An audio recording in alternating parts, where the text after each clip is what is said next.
had a young officer who was a phenomenal man in his community. Immigrated to Canada with his family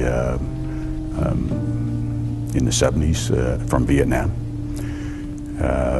Came from nothing, and his mother gave him up to an adopted family who brought him up like their own son, but he still kept in touch with his birth mother, but she knew he might have a better chance. And he went into law enforcement, had a wonderful family, and he was well known, well thought of in his community and in his attachment. And he was killed in line of duty.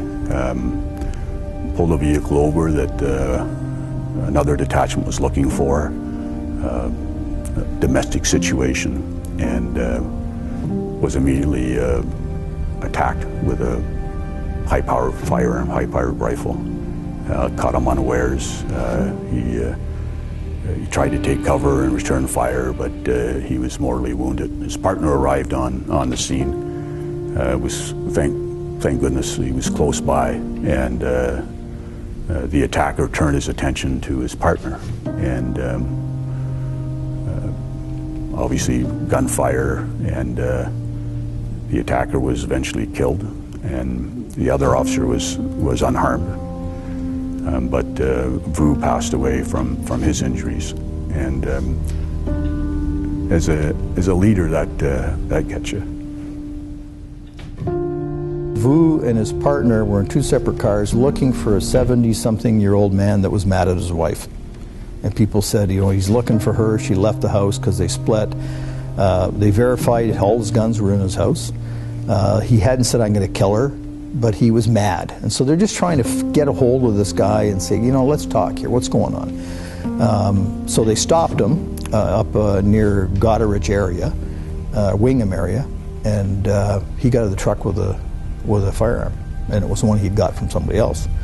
And he shot and killed Vu Pham. Vu thought he was dealing with a 76-year-old man that was mad at his wife.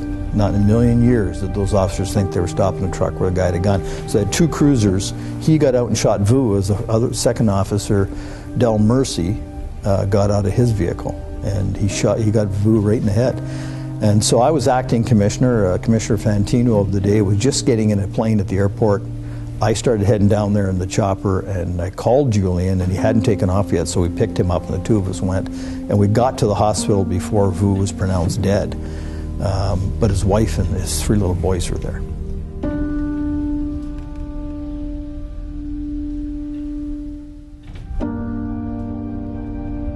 Yeah, so his shift would have been 6 in the morning to 6 at night, and it started out as a fairly normal day, except that my oldest son, had gotten up in the middle of the night. He had had a sore throat, and so Vu had gotten up with him and just briefly, and he stayed home from school that day.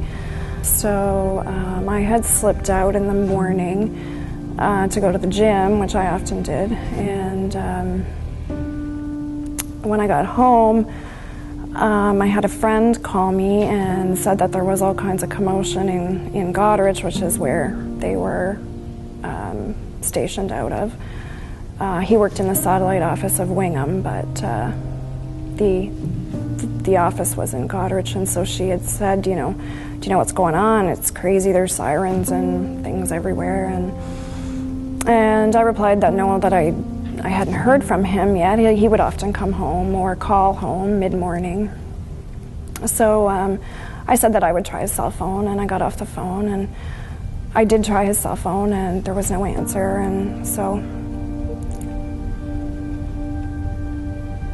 I started to worry a little bit. And my brother was working for the MNR at the time. He was a conservation officer, and he was doing a contract out of Clinton, and so I don't know if they used the same sort of radio waves, but his wife had called him that morning and had heard on the news that something had happened and that an officer had been shot. So he tried to find some things out for me. He had called me and said, Heather, do you know where Vu is? Have you heard from him today? And I said, no, but I said I just tried him on his cell phone. And I said, you have to find out for me and let me know. So it wasn't too long later when he called me back, and he said, yeah, it's VU. And of course we didn't know how bad it was or anything about it, but he said, you know, I'll be there in a few minutes to pick you up, just be ready, because they're taking him to Victoria Hospital in London. So yeah, the sort of panic set in, and I had to call some people because I had my son there. Of course, he'd stayed home that day, and so I called a friend, and she rushed away from work and came and stayed with Tyler, and my brother picked me up, and he was in, of course, the M&R truck, which has siren capabilities, but we didn't really know where we were going. I don't even remember if we knew which hospital, but we headed towards London, and in the meantime, they were trying to find a commissioned officer to let me know, to notify me, but the only one around, I guess, was in Kincardine at the time, which was about a 40-minute drive, so we were ahead of them, and that sort of got muddled up a little bit.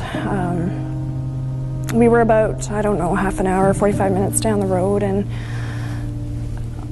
my brother and I could both hear this loud noise, and we had no idea what it was, and it turned out that it was a helicopter. They had sent out the helicopter to try to locate us, because in the meantime they realized that I was with my brother, not the commissioned officer. So he caught up to us and pulled us over, which made my brother a little annoyed, and my brother said, she's staying in the truck with me, and he said, that's fine, I'll escort you. So he went ahead and escorted us to the hospital, and it was about a 2-hour drive. So all the way there, you know, my brother was trying to find out information, but it was difficult. They didn't want to let us know in the vehicle, obviously. So we got there, and it was just a huge sea of people, mostly O.P.P cruisers and some uniform officers, but a lot of them not in uniform. They were trying to keep the media away, and yeah, so the only person that I recognized at the door of the hospital was an officer who was on my husband's shift, and he had rode in the helicopter with him, and so I just ran to him, and yeah, he was the first person that actually gave me information, and he just said, Heather, it's not good.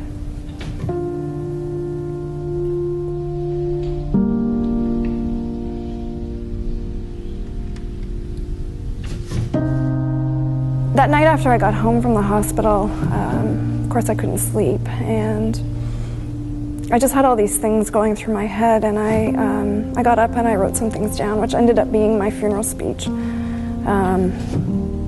I just knew that to move forward, both for myself and for the other officers, most importantly for my children, that I couldn't hold that bitterness in my heart. I knew that I needed to do my best, as is humanly possible, and with God's help, to offer the family that forgiveness and that,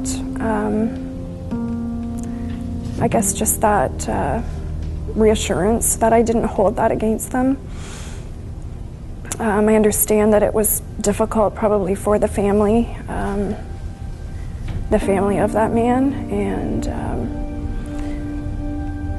it was just something that I knew I had to do, and so in the funeral I said that the only way was to forgive this man. I know this tragedy evokes so many feelings, and anger is right up there. But I have to believe that God is in control, and He had a plan for our lives. We all have an appointed time to die.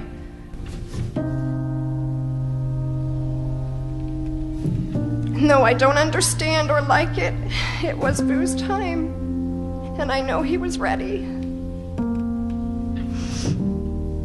As hard as it is, I believe forgiveness is the only way to release us from the pain and the anger. God has freely offered us forgiveness, and to the best of my human ability, and with God's help, I will offer it as well. My hope and prayer is that all of you can do the same. I know it is what Vu would have wanted. The boys and I are going to miss you more than words could ever say. I will always love you. And I will see you soon on that beautiful shore.